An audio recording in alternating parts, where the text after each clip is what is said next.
Hello friends, कैसे हैं आप सभी। आई होप आप सभी अच्छे होंगे। तो आप सभी का अपने चैनल एम्पिटेट फिजिक्स बाय सरिता में स्वागत है। तो जैसा कि आपको पता है कि हमारी जो 10 नंबर क्वेश्चन सीरीज चल रही है, आज कुछ समय की व्यस्तता की वजह से मैंने 10 क्वेश्चन तो नहीं लिए हैं, लेकिन बिल्कुल एक्सप्लेन करते हुए 4 या 5 क्वेश्चन लिए हैं। चलिए वीडियो को स्टार्ट करते हैं। पहला क्वेश्चन है रेले प्रकीर्णन समानुपाती हुए। यानी रेले प्रकीर्णन क्या होता है। सबसे पहले आपको तो यही पता होना चाहिए कि प्रकीर्णन क्या है। तो वायुमंडल में उपस्थित कणों द्वारा प्रकाश का अवशोषण तथा अवशोषित प्रकाश का सभी दिशाओं में क्या बोल सकते हैं, इसको विकिरण करना या विसरण करना ही क्या बोलते हैं, इसको प्रकीर्णन बोलते हैं।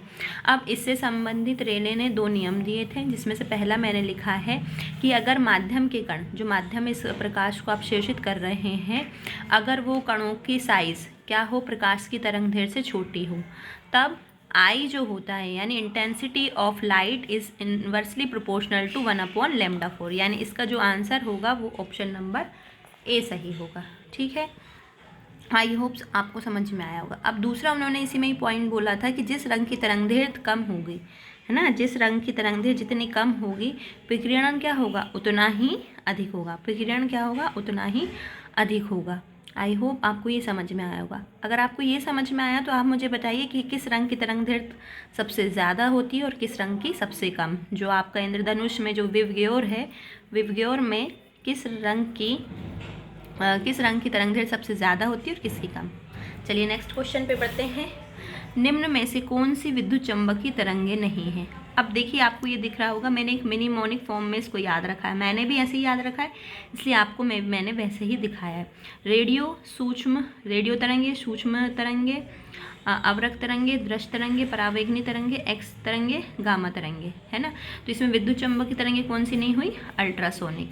ठीक है, चलिए 13 नंबर के क्वेश्चन को देखते हैं। एक शुद्ध प्रेरण कुंडली में शक्ति का ह्रास होगा। तो शक्ति क्या होती है किसी भी प्रेरण कुंडली में, यहाँ आपको फॉर्मूला दिख रहा है P = VRMS × IRMS × cos 90। अब शुद्ध प्रेरकत्व होता है तब V और I के बीच में 90 डिग्री का एंगल होता है, तो cos 90 की वैल्यू 0 होती है, इसलिए शक्ति क्या होती है, 0 होती है। तो इसका आंसर क्या हो जाएगा, डी। चलिए नेक्स्ट क्वेश्चन देखते हैं। एक सरल आवर्ती गति कर रहे कण की ऊर्जा किस पर निर्भर करती है। तो आपको इसके फॉर्मूले में लिखा है, या मैंने फॉर्मूला यहाँ आपको दिख रहा होगा। यहाँ m है यानी द्रव्यमान, ओमेगा फ्रीक्वेंसी, a आयाम। यानी यहाँ पर द्रव्यमान की तो कहीं किसी भी ऑप्शन में बात नहीं की गई है, यानी जो ऑप्शन नंबर डी होगा वो इसका राइट आंसर होगा। तो चलिए मैं कोशिश करूँगी कि नेक्स्ट वीडियो में बिल्कुल 10 क्वेश्चन लाऊँ। अगर आपको ये वीडियो पसंद आया हो तो मेरे चैनल को लाइक एंड सब्सक्राइब ज़रूर कीजिएगा।